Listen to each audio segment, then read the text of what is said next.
Bismillahirrahmanirrahim. Assalamualaikum warahmatullahi wabarakatuh. Perkenalkan nama saya Kunani, NPM 10070217023. Di sini saya akan mempresentasikan hasil tugas akhir saya yang berjudul Strategi Usaha untuk Meningkatkan Nilai Tambah pada Usaha Penggilingan Padi dengan menggunakan analisis rantai nilai atau value chain.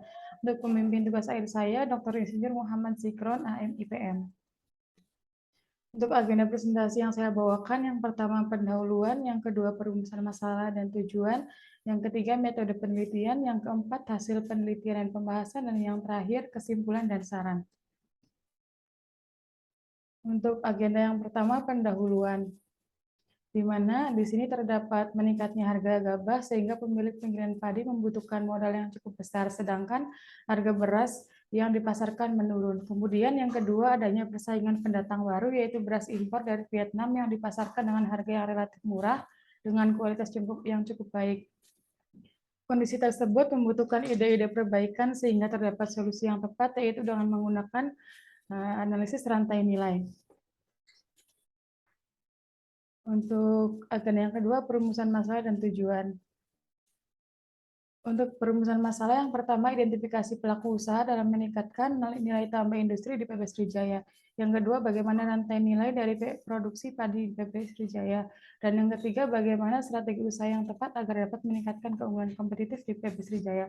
Untuk tujuan penelitian itu sendiri, yang pertama, mengidentifikasi pelaku usaha yang terdapat pada perusahaan dalam meningkatkan nilai tambah di PB Srijaya. Yang kedua, mengidentifikasi dan menganalisis rantai nilai dari produksi padi di PB Srijaya, dan yang ketiga mengusulkan perbaikan strategi usaha yang tepat dalam meningkatkan keunggulan kompetitif perusahaan. Untuk pembatasan masalah sendiri yaitu penelitian hanya dilakukan di usaha penggilingan padi PB Srijaya, yang kedua penelitian berfokus pada peningkatan nilai tambah, dan yang ketiga penelitian diselesaikan dengan menggunakan analisis rantai nilai. Untuk topik yang ketiga, metode penelitian. Di sini aktivitas dimulai dengan studi pendahuluan yang terdiri dari studi lapangan, studi pustaka, fenomena industri terkait, rumusan masalah, tujuan penelitian. Kemudian untuk rancangan penelitian, yang pertama deskripsi variabel dan indikator, yang kedua subjek atau populasi, dan yang ketiga konsep atau metode penelitian.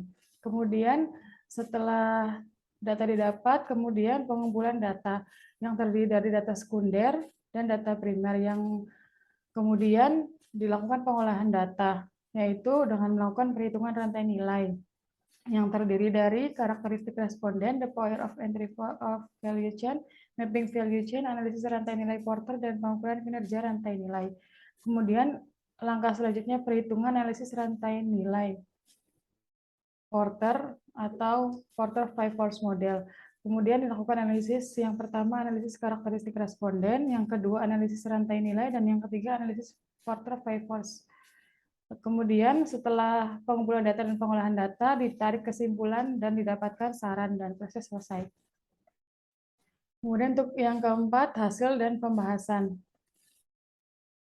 Di sini terdapat pemetaan perilaku rantai nilai yang terdiri dari petani, penebas, pedagang pengepul, KUD, pedagang penampung, bulog, pasar induk atau kota, pedagang besar, toko atau kios pengecer, dan konsumen.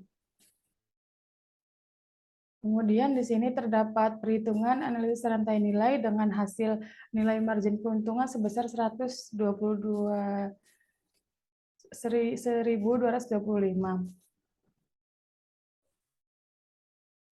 Kemudian terdapat gambar aliran rantai nilai dan margin beras di mana petani mendapatkan keuntungan sebesar 39,2%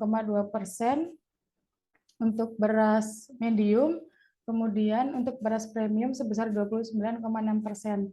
Kemudian untuk penggilingan padi memiliki dua cabang, yaitu pedagang besar dan pedagang toko, kemudian hasil akhirnya ke konsumen. Di sini terdapat aktivitas primer dan aktivitas pendukung, di mana hasil aktivitas primer sebesar 1,64 dan untuk aktivitas pendukung sebesar 0,74.